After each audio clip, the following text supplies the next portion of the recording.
Thanks for watching. This show is brought to you in support of the UGA Cooperative Extension.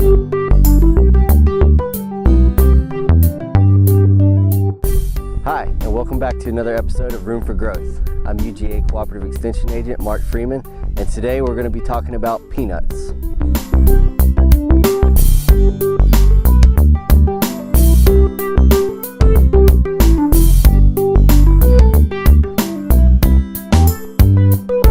Now, peanuts are legumes, and one characteristic of legumes is that they fix their own nitrogen from atmospheric nitrogen. They do this by having a symbiotic relationship.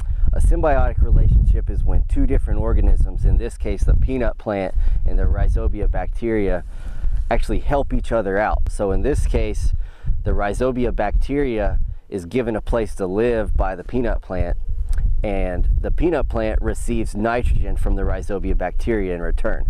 So they're two separate organisms that both help each other out. The rhizobia bacteria form these little nodules on the roots. And these nodules will convert, again, atmospheric nitrogen to plant available nitrogen in the soil. So they do not require any nitrogen from the farmer.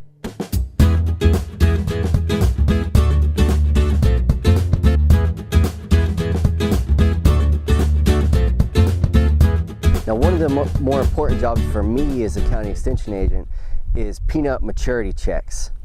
Now, what we do with peanut maturity checks are we take peanuts from a sample of the field and we'll pressure wash them and we'll place them onto a chart, and we'll see how far a farmer is out from needing to dig. We'll match colors of the peanut hull on the chart, and it'll show a farmer if he's 3 days out from digging, 10 days out from digging, 21 days out from digging, or even more. Another thing that the chart will show him is it'll be a good sample of his entire crop. Are a lot of his peanuts really close to maturity or mature, or a lot of his peanuts still immature? Another thing we'll take into account is the strength of the vines. When we pull the plants up and start taking the peanuts off, if vine strength is decreased, a farmer may want to start digging a little earlier than maybe he would normally dig.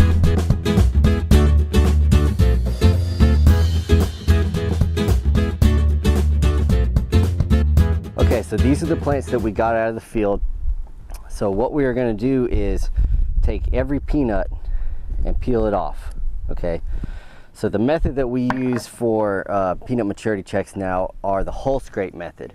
The hull scrape method was developed by researchers at the University of Georgia, and so we'll take a complete sample of all three plants. And as we're doing this, we're going to kind of feel for how the vine strength looks. Now, when we take the peanuts off of the vines, we want it to make what's called a star, and we want it to be just a little bit hard to pull them off. So as we're going, we pick them all off, we check for the stars. These seem to be holding up pretty well.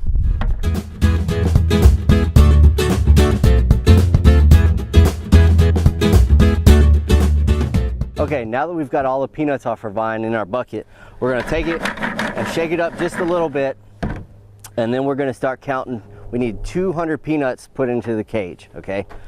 So we count. Okay, now with the hull scrape method, we use a pressure washer with a cylinder nose on the end. And what we're doing is we have our peanuts in our cage, and the pressure washer will take the top layer of the the outermost layer of the hull off, and it'll show a color. Now, the darker the peanut, the more mature the peanut. So by doing the hull scrape method, we got to see what percentage of those peanuts are mature versus non-mature. So we'll go ahead and start.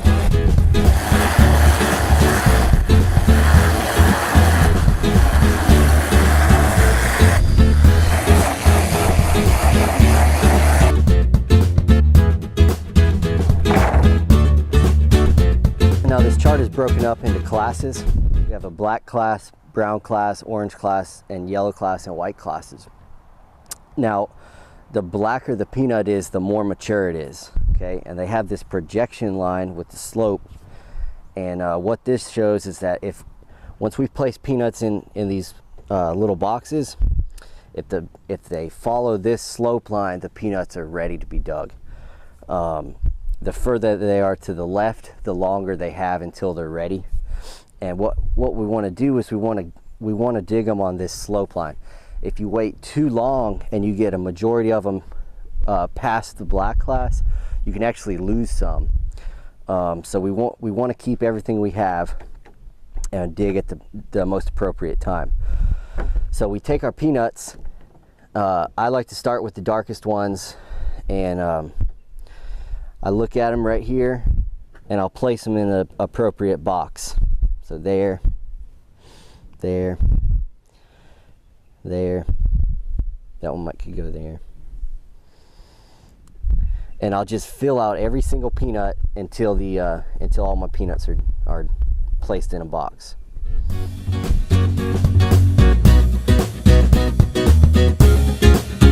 Okay, so I've placed all my black and brown peanuts on the board, and what we can see are that we don't have a lot in the black class, but we have a lot in the brown class, and we don't have peanuts following this slope line. So what that tells us is that we've got a ways to go before this field's ready to dig. Every 2 columns represents 1 week, so theoretically these peanuts right here would be completely black in 3 weeks.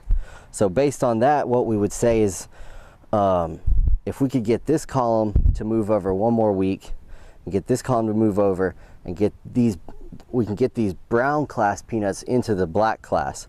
So I would say this field has at least 2 weeks, probably 21 days before it's ready to dig. That would allow some of these white ones to get more into the orange class, and a lot of these browns to get into the black class. And that would give us higher yields and probably better grades on our peanuts.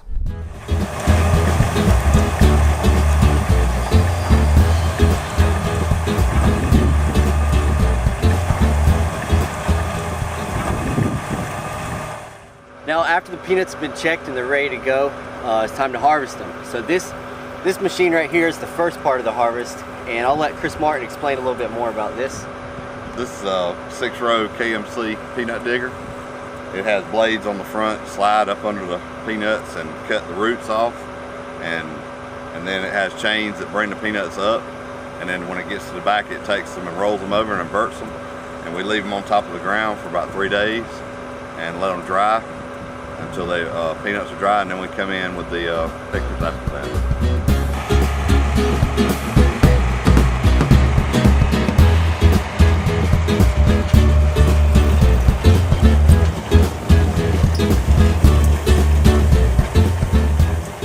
And here we are in a field that was dug up a few days ago, and as you can see, the plants were dug and inverted over, and now they'll be left on the ground for as long as it takes for the peanuts to dry down to a 14 to 16% moisture level.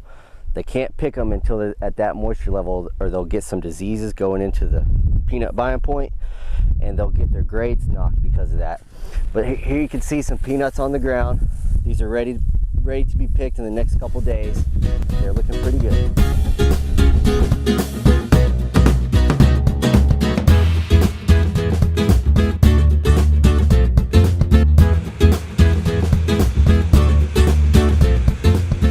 I'm here with Robert Lancaster, and now that we've had our peanuts dug, now it's time for the second part of the peanut harvest.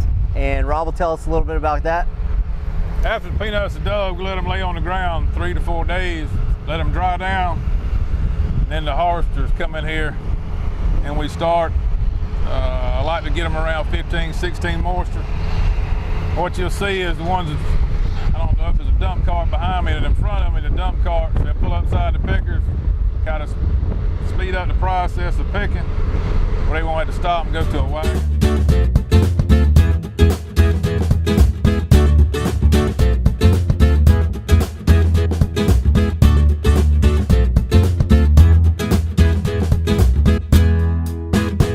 I'm here with Mr. Jerry Davis, manager of the Heart of Georgia Peanut and Gin.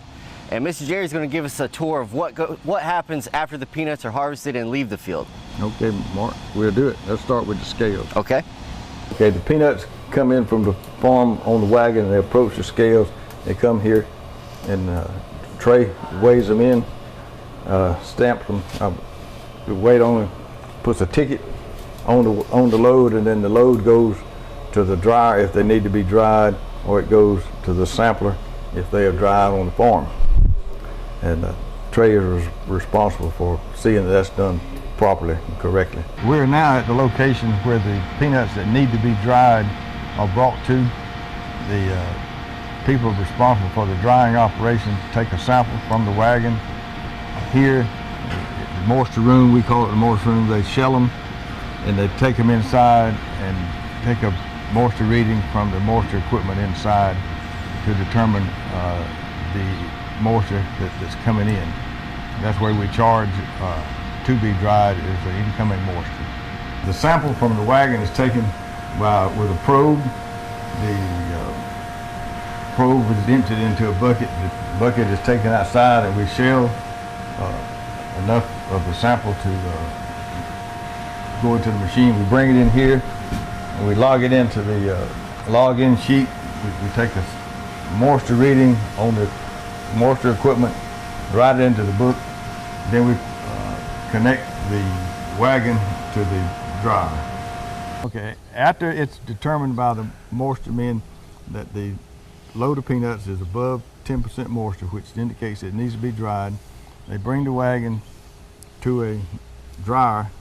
The dryer is connected to the wagon here, and the wagon has a false floor where you can blow hot air under the load, and the hot air goes up through the load, drying the peanuts. They continuously sample the load, and when it's down to about 10% moisture, which is the maximum it can be, they disconnect the wagon from the dryer, take the wagon to the scale to be reweighed and submitted for final grading.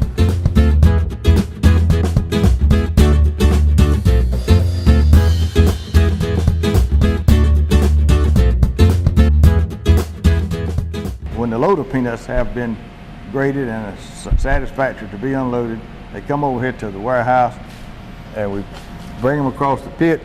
We raise the ramp to about a 45-degree angle, open the tailgate, and the peanuts go into the pit, up the elevator, onto the distribution belt, into the warehouse, and the warehouse holds approximately 6,000 tons of dried peanuts. We warehouse them for the buyer. We don't put our money into it, but the buyer comes and gets them when they're ready to shell them, and then we clean out the warehouse and get ready for another year. Thanks for watching. This show is brought to you in support of the UGA Cooperative Extension.